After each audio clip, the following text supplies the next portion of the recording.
different, special brand colors that are consistent in all of the brand's marketing materials.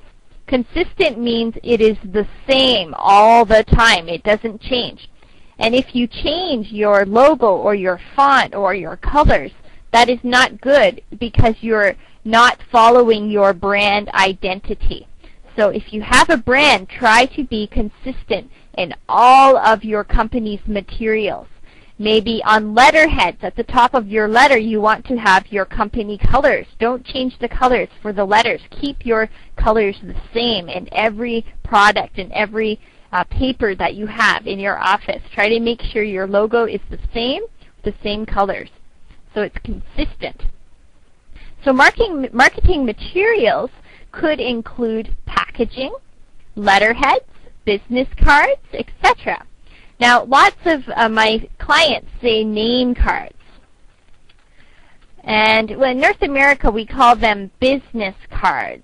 Now, I know what you mean when you say name cards, but the official term is business cards, right, with your business's name and your contact information on it. Okay, letterheads, of course, is if you have a letter, and at the top of your letter, you have the company name, the company logo, and the colors. That is called the letterhead. It's at the top of the letter, just like your head is at the top of your body, right? That's why it's called a letterhead. Okay, and sometimes when you're working on the computer and you're working in Microsoft Word,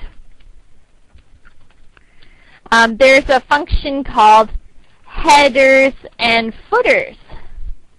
So headers are little notes that you put at the top of your page if you're writing an essay and you want to make a little page number here or something. Footers, of course, is at the bottom, just like your feet, right?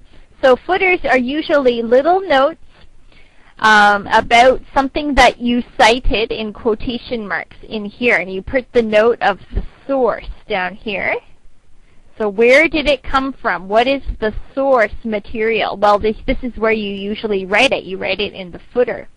Or maybe in the footer you give a little bit more information. If you're talking about something historical or old, maybe you need to give a little bit of a note for people to understand at the bottom of the page. That's called a footer.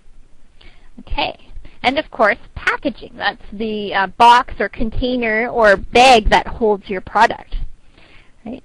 And so keep all of your colors the same in everything. Okay, let's go to the next page.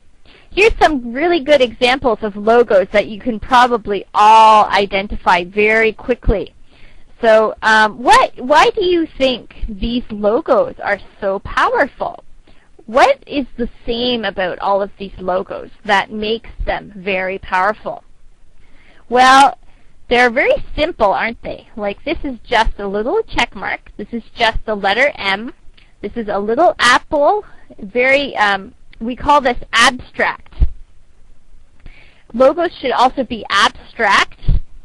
That means you are not drawing a real apple, right? It's just like if I said your hand has 5 fingers, 1, 2, 3, 4, and 5.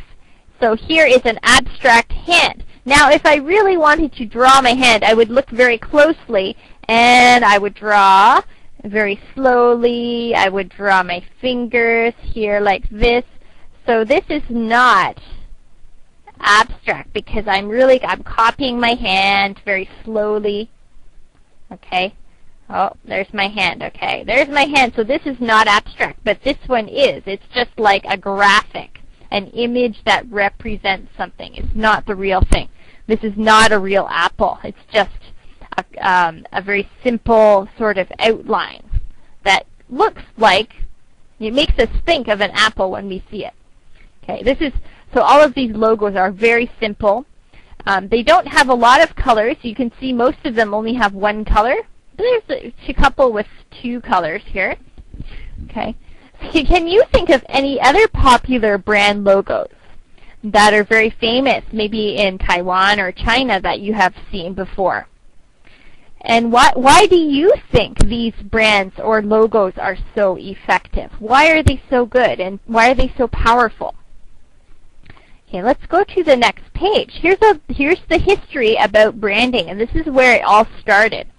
Brands in the field of marketing originated in the 19th century with the advent, with the beginning, or with the coming of